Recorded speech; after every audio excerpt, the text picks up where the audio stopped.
Good morning, guys. Um, this video today is I want to talk about us as Black people. I want to talk about a little bit about our history, our heritage, our culture, who we are, and just basically the fact that we are not inferior. It bothers me a lot when it's everywhere since slavery. It is everywhere that the Black man and woman, children, community, everything is inferior. We've been bred to believe that. A lot of us accept that and adopt that we are just inferior. That there is a group of people who, because strictly of their skin color, they are superior. Now, let me, and once again, you guys know I don't use any notes or anything like this. I'm just coming straight out the head. But if you look at history and read history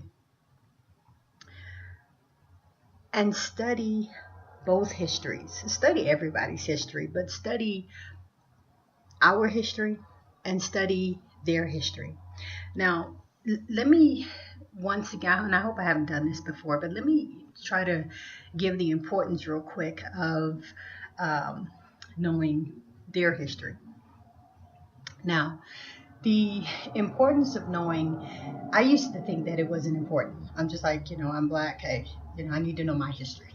They've lied to us so long until, I need to know my history. And so that's what I had focused on. But later, it's almost impossible if you really look at it to separate our history from their history, because they put themselves in our history and they intertwine themselves with us. So, I hear people all the time talking about, well, why can't you just be Black? Why isn't it just a Black issue without talking about white people or whatever? But you really can't do that because they, like I say, they put themselves with us and they intermingled themselves with our history. And so all of the history that we would have, especially here in the United States, involves them. That is something that they did, that they chose. And then now, like I say, you have people who want to know why you can't just talk about Black without talking about white. Now, you can do that in the sense of trying to liberate and trying to move on. But even that is going to be to a limited extent. You can't do it fully and completely. You just can't. Because, like I say, we're intertwined. So, I've been reading in the past week or so. Been getting back into my reading, been watching historical videos and listening to people and teachers. Right now, I'm in the very beginning of the ISIS papers by Dr. Frances Cress Welsing. It's a book I've known about for a long time, and may she rest in peace. We just lost her recently. But anyway, yeah, I'd been hearing about it, but I had just never read the book. I've listened to many of her lectures, on YouTube and everything, but I had never read her book. So I'm getting some pretty good information from that. But,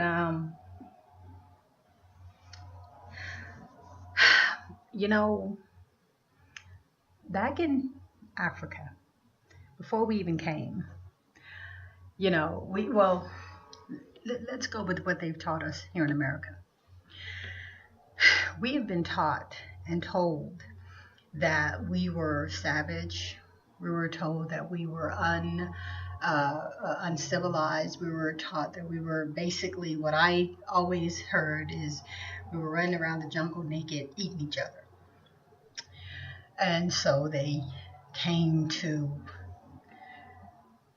redeem us, help us, civilize us, I guess.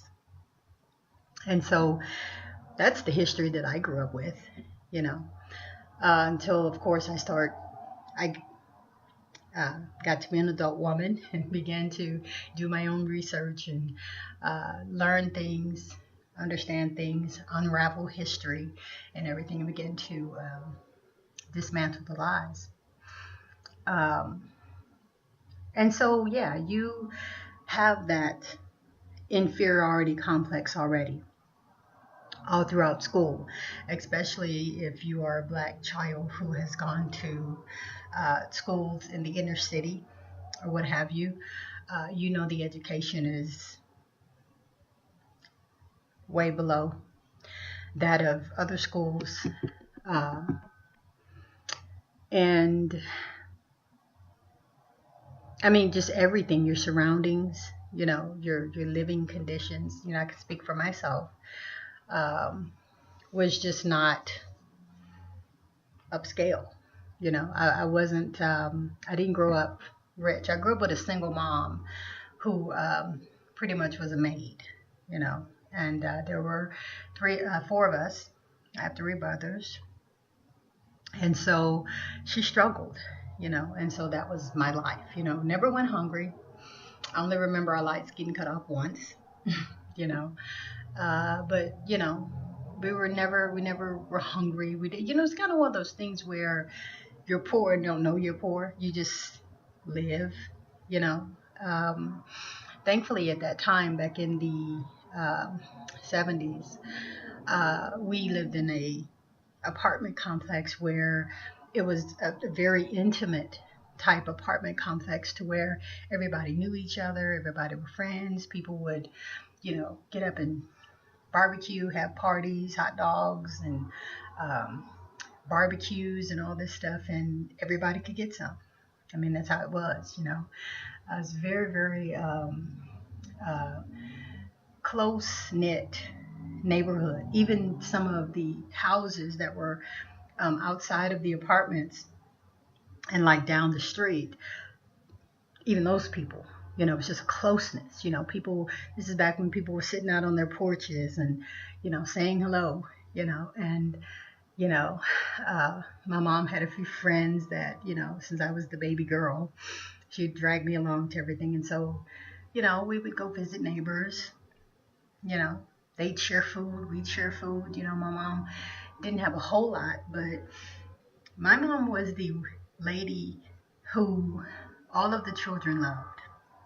She was the one that all the children would come up to her. It's like, okay, like when your mom would tell you that you can't come back inside, if you come back inside, you're going to stay inside, they would come to my mama's house and get some water or use the bathroom or whatever it is. So she was that kind of person.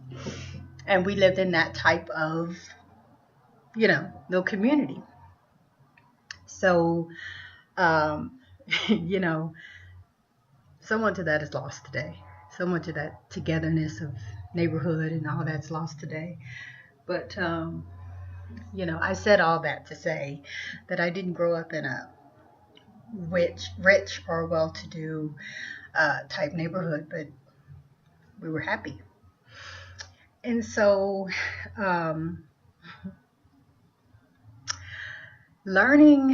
growing up and learning history and understanding now where we are and what our past is, um, we had a much more glorious past than we have been told. We hear now that in Africa there are pyramids of gold. Of course, we hear that, white people have basically stolen most of the gold. I mean, just through the centuries, they've stolen the gold, the precious silvers, and all these things that were on the pyramids. They, how they sat countries. They go in and completely sack countries. They go in and basically they're grave robbers. They even go and um, sack tombs of old pharaohs and all these people. They and steal the things that they were buried with. So, um, I forget which book that I heard this particular thing from about when white people finally were allowed to come into Africa, because I heard for many thousands of years they were not even able to. They were able to go to a certain point and that was it. They couldn't come all the way in. But of course, you know what they do. They wait you out.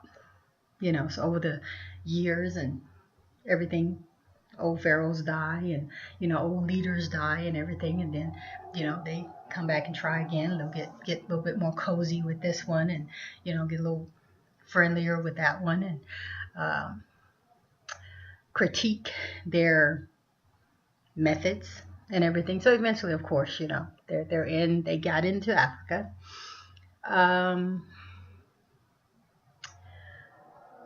when they came in there, I hear that they were in such awe of everything, not only the pyramids, the buildings, the society, the culture, because they had little, I wouldn't say shops, they had trade markets, they had schools, businesses, crafts, beautiful fabrics, and everything else that came out of Africa. So all that to say, we were not a bunch of uncivilized savages going around eating each other, as they have told us. They did have hunter-gatherers or fishermen or whatever, or those who lived in tents and huts and stayed tribal. Everybody wasn't royalty, you know. And so, yeah, those ones did were maybe just a loincloth or whatever. Even now today, we know that there are some who still keep their tribal traditions, and that's how they dress. But that doesn't mean that they're savages going around eating each other, you know. So, there's been reasons as to why we were taken from Africa. You know, one of the biggest that you hear, and that you a lot of times will even um, agree with until you learn better, because I did as well, was that it was punishment. Um, was also that it was so that they could civilize us. Now, let me catch hold to that, because first of all, we know their history. This is why I was saying before that you need to know both histories. You can't just know black history. You have to know their history too. But yeah, we know their history. They were grunting, crawling on all fours, sleeping with animals. Um, they had no language, no culture, no nothing, until they went into Africa, and the Africans, or the Moors, from the research I've done, are the ones who helped to civilize them. you know. So they certainly, it was not for them to come into Africa to rescue us and civilize us and bring us, over here to heaven. So, but you hear that. And so, you know, when I was studying after Christianity, I began to study with the Hebrew Israelites. Now, one of the real big doctrines, or real big Bible passages that the Hebrew Israelites teach is Deuteronomy 28.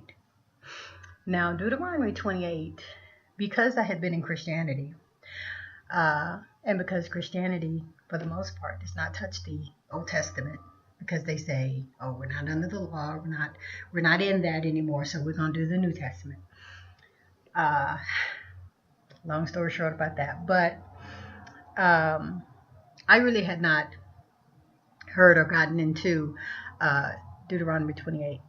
And so once I learned of it and heard it, it seemed so prophetic of the things that, happened to the slaves and seems to be documented and seem to be prophetic, you know.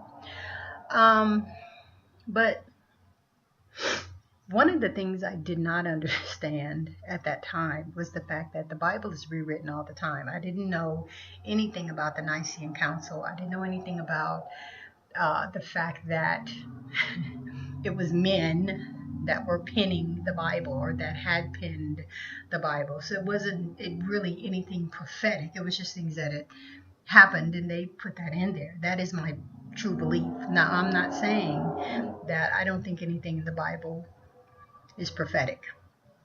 However, Deuteronomy 28, I think that they know our history. And I think they put that in there because we do know the Bible is doctored. The Bible is it's really reprinted and rewritten, and things are changed in it all the time, So, the basic premise of Deuteronomy 28 is that we were being punished. And so God allowed, the Most High allowed the white man to be our punisher. And like I say, I believe that too for a long time. But I think that it's very detrimental to continue to think that way. Once again, like I say, I'm so grateful for, I'm so grateful for Rastafari because I've learned what I feel is the truth. I've learned how to look at things in a much different perspective through so many different sources of information, and just listening to the Spirit myself. But I think it is very, very detrimental for us to go around and people are waking up, but we still have a lot of people who still subscribe to that thing that the white man punished us. God allowed him to punish us because we were in sin. Now, the issue with that is that, first of all, in whose eyes were we sinning? Secondly, I need to know who documented the history of the Africans so that they could tell you what sins we were committing. Because from what I know, we were living, farming, fishing. The ones who were royalty or whatever, of course were doing whatever they were doing. We had different gods and so forth that we, of course, believed in. In Egypt, there were many. And so, we're doing the best to try to please those gods and do the things that we felt that we were supposed to be doing. So, like I say, I want to know who documented the ancient history back then to say that the Africans were sinning, and by whose standards, by which God. And the only God that we are told of and that I have an understanding of that we were supposedly sinning against was the white man's God, the one that looks like him. Apparently, serving multiple gods were wrong. Apparently, polygamy was wrong. Apparently, I guess not being dressed in clothes and wearing shoes was wrong. Apparently, I guess, well, I know eating certain foods was supposed to be wrong, but when you go back to ancient Africa, we weren't eating pigs and cows and all that kind of crap, for the most part. So my point is, by whose standards except this Jesus Christ or this the white man's God that we were sinning against. And when you look at other cultures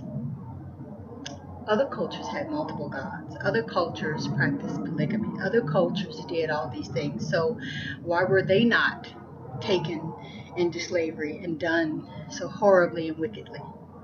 You know, they were doing it too. And also, furthermore, who are they? Who were these great white people or whatever who the Most High would supposedly send to correct us? Because if we look from then, even to now, they commit the most wickedness upon the planet. So does their God not check them? You know, I mean, if he has sent them to be the avenger of sin to him, his medium, does he not check their sin as well? You know, because I see them getting rich and very, very successful from their sins, is what I see. Um, Doing some real horrible, wicked stuff, you know. So I cannot subscribe to the teaching that we were in sin. Because first of all, like I say, we didn't even know that God back in Africa. We didn't know that God. So how, I mean, I know some of them look at it as a thing of salvation. Oh, they came and got you and basically saved you. There's some black man, I can't remember this guy's name, but there's this black man. I think he's a preacher or something. But anyway, he actually was saying that he thanked God for sending white people, for saving us from Africa and such a savage and wicked lifestyle and all this. And I'm just like, you know, it would be different if they brought us over here and really just made us servants. You know, that would have been even different. But to put us in chattel slavery and to do the horrible, evil, wicked things that they did throughout slavery, the rapings, the murders, I mean, we know. If we were just their servants, and if we had access to equal education, equal opportunities, equal whatever, then I can maybe say that, okay, yeah, they did come and they helped us. But I don't, like I say, I don't see where there was anything to help when Africa was doing fine. Africa was the center point of everything. We had medicine, we had law, there was architect, I mean, the astronomer. I mean, there was everything already there, you know. So we have been running around killing and eating each other. There probably wouldn't have been too many of us left, you know, especially to build and to create such awesome and wonderful things and the things that have come out of Africa when you read your history.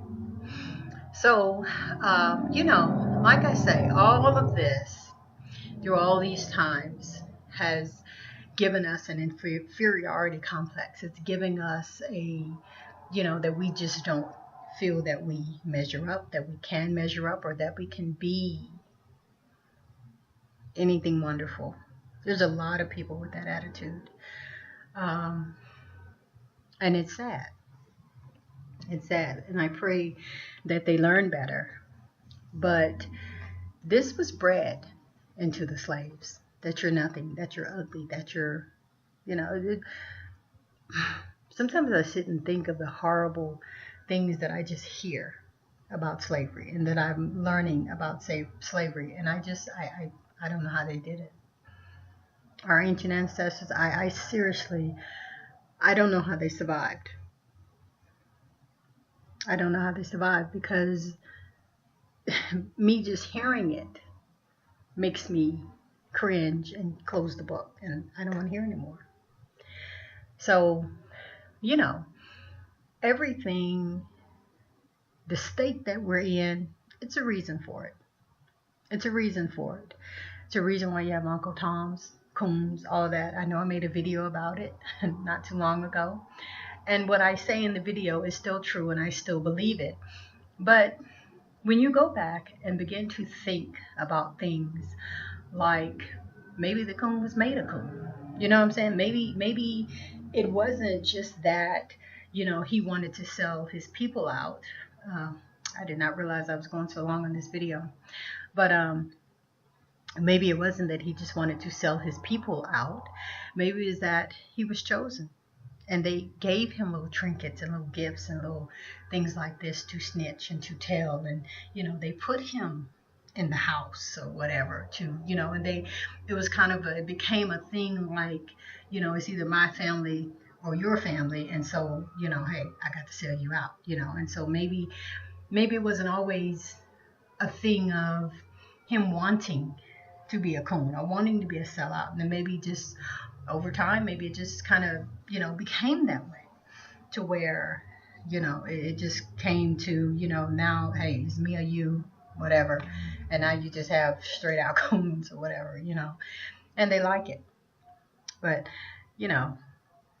I can't say that they always liked it, because I mean, like I say, when you go back and look at the horrible atrocities and things that happened to us and our people, it's mind-boggling that they survived. And everything that they did is still a result of what we see today. And, sometimes I have to sit back and, have a little pity on my people. We're waking up and it's time to get out of that. But, sometimes you need a pity moment, and sometimes I have a pity moment because I'm just like, man, what they did, and then, like I say, we see the effects today. But the point of this video was that we are not inferior. We from our hair to our skin to what we know to our accomplishments to our dance to our singing to our we see what just happened in the Olympics, the great sports, athletic ability to everything. We are awesome people.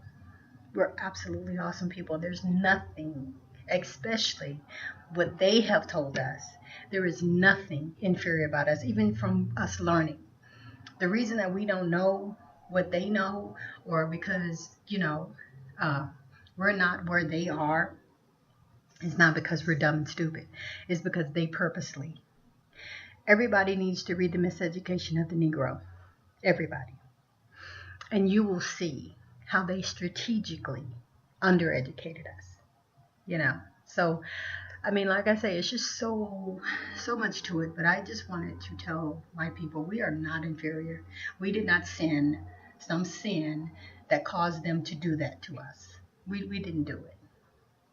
We were made in the image of the God of the universe, male, female, whatever you want to call it, energy, whatever. However you connect with your source of God, we were made in that image. And we were made awesome and wonderful people. We were actually gods. So much to that I'd have to break down, but just know that's who we were, and just know that we still have that ability to be that again. Comes with a lot of meditating, comes with a lot of reading, with spiritual maturity. I don't know if we'll reach it here on this earth. I don't know. But what I do know is we're not who they say we are. We absolutely are not who they say we are. We need to change our minds about ourselves. Okay? So anyway, like I said, I'm going very, very long on this video. Hope that it uploads well on YouTube. Black people are not inferior. Don't believe the lies. Understand history. Know their history. Know your history. And basically what I'm trying to say is get rid of all that mind, all that crazy garbage that you've been thinking, and that's the way you've been taught. We're such a greater people than what we are presented to be. And you need to know that, and you need to understand that.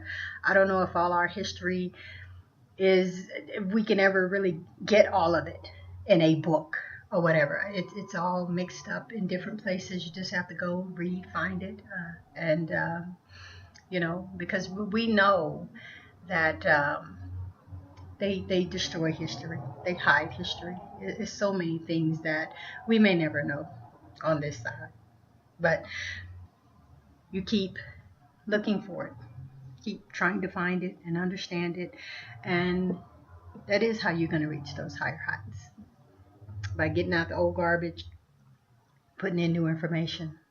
Thank you guys so much for watching.